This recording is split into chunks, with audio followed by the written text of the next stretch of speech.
Hello, my dear friends, and welcome to my channel.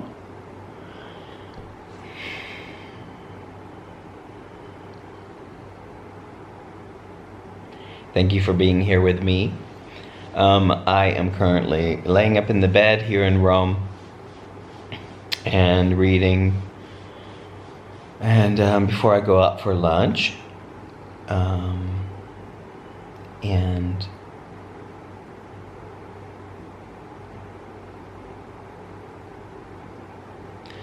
I believe we are in a time of a huge leap in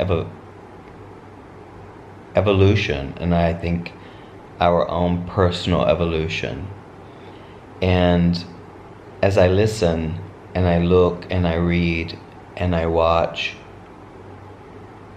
the human spirit develop in others, and I have conversations and I witness struggle and pain in public, and distracted by their phones, distracted by thought patterns.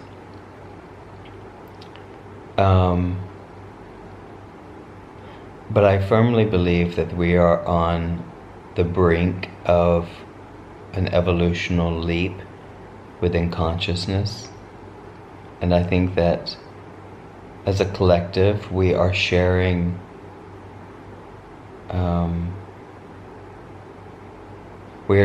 this either consciously or subconsciously. Our world externally, I feel, is like kind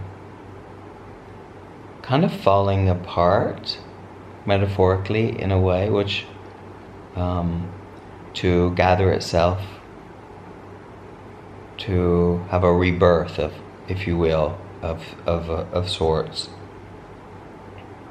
I kind of really feel this, and I think that what is reflecting from my observation and my internal world as I discover more and more who I am, and I think that it's very painful for a lot of people to be able to express their true feelings, and the fear of being accepted or the fear of feeling the vulnerability is so huge that we stop ourselves from being ourselves. And like, as you explore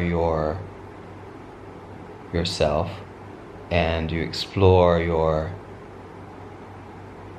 maybe like you explore your identity, which is not, I firmly believe, is not who you are, because there is a gap between thought and action, and you are that gap, and we are never really told that. And so before you respond automatically to a thought, I think that there comes the fear. But also in that gap before you respond is the present moment. And that present moment is full of potential in the sense of how you respond to it. So you can manage, I guess, in a way, the suffering.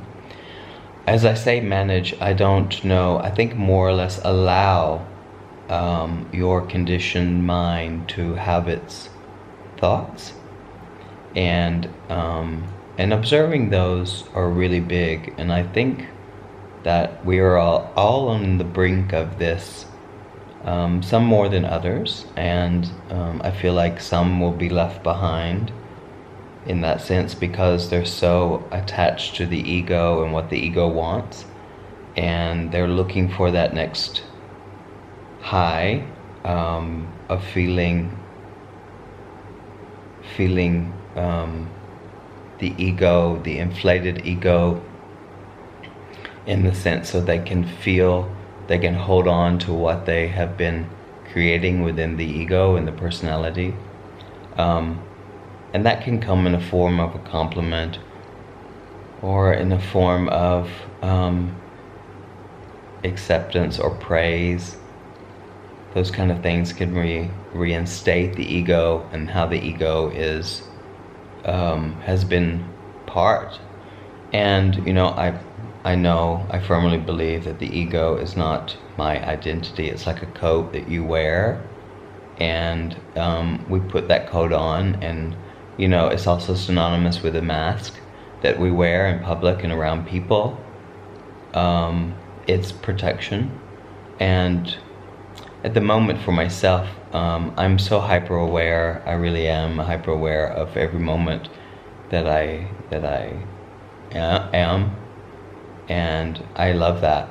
I love that relationship to myself, and I share it with you because it's really productive in my daily existence, and also in my life. And I ask myself, like, why am I here? What am I here for? And who am I here for? And what am I here for? What is this mysterious planet full of human beings running around in a rat race trying to get something that we seem to think that we have lost, which in fact I don't think we've lost anything. Losing our mind is something I would definitely recommend. And that is not easy for a lot of people, and I completely have empathy and compassion. And this is not at all a talk about separating myself from anyone, because I believe that we are all one thing and that we all are challenged. So if I'm feeling what I'm feeling, and I'm recognizing in another person something else, something that is reflecting back my feelings, or something that I've gone through, or something, I see that the level of connecting consciousness, or that the consciousness as a collective and one thing, as we are all human beings. It doesn't matter what culture I'm in, or necessarily, like, fundamentally we are all the same, and we share that. So what I'm saying is that the mere effect of what I recognize in another person is who I am, and I can't be any other way. And it doesn't have to be immediate mirror and exactly the same thing that they're doing is something that I've gone through. So and by recognizing all this, I have compassion and empathy, and also to myself. So that's part of the journey for me, and sharing that. And in myself, I have no desire to be other than being. And all of my journey thus far has taught me that whatever I've been searching for or need to validate my existence here on this planet is something I have in question, and I question because the search seems to be a dead end in that way. So I'm not interested in having the need to achieve, and I do say the need. I like to achieve because it feels good, and that seems to be, but it's not necessary, if you know what I mean. It sounds very, very, very contradictory, but it's not necessary. It's just in the fun of being able to do that, and playing and observing one's existence is part of my exploration, and my sharing is like, not as vulnerable as it used to be, because I believe that we all are entitled to share ourselves on whatever level we choose to, and I think that that's authentic, and that is my perhaps that's an achievement within me. But I'm not my personality, and I'm not my jobs, and I'm not my career, and I'm not the dancer, I'm not my name, I'm not all these things. And I know that for a lot of people listening to this, most likely, because I used to be that way, it's too profound, and it's too deep, and to feel, well, this person feels deeply, and is highly sensitive to his environment and highly sensitive to everything, that I can get overwhelmed by my sensitivity. But I feel my sensitivity and allow my sensitivity to be synonymous with love. And I love that. I do. I love that. I love the fact that I can know that. And I love the fact that I can develop myself from that point. And it's a really beautiful thing to recognize. And man, this observer effect, when you observe yourself all the time, and you know, I do know that all my actions are motivated towards love, and love of all things. And I realize what I like and what I don't like, and we're all entitled to that. But do no harm and respect respect other people's opinions, and you know, we all have different journeys. So I guess, you know, that's just what I wanted to share today, that, you know, when we are ourselves, when we all are asking ourselves for more, for authenticity, because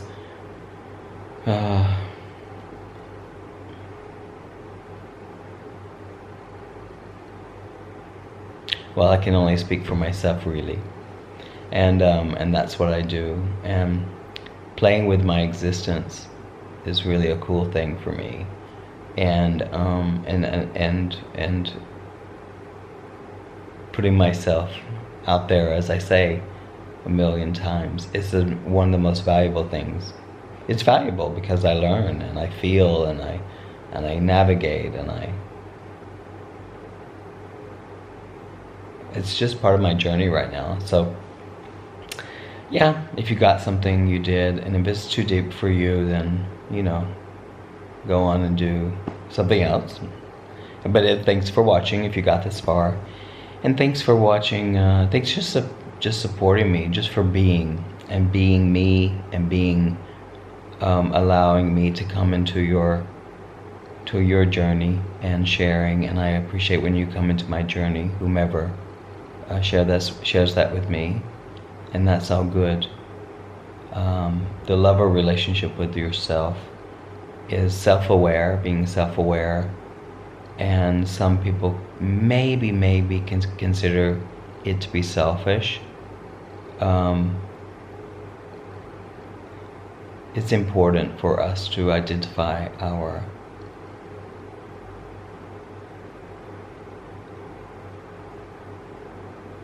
presence, our love, and I think that's all the other things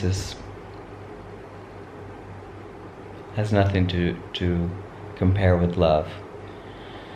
And freedom, our freedom to just be, is something that we all kind of strive to be, when in fact it's right there, and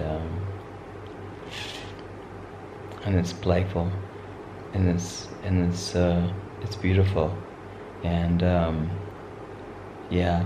So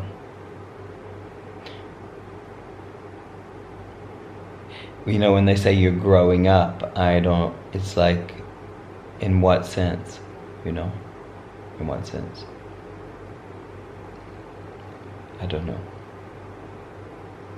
I'm coming back to my center and being in my center, and I love that. So anyway, thank you again. And I could go on and just talk, because I like to talk sometimes, and sometimes not.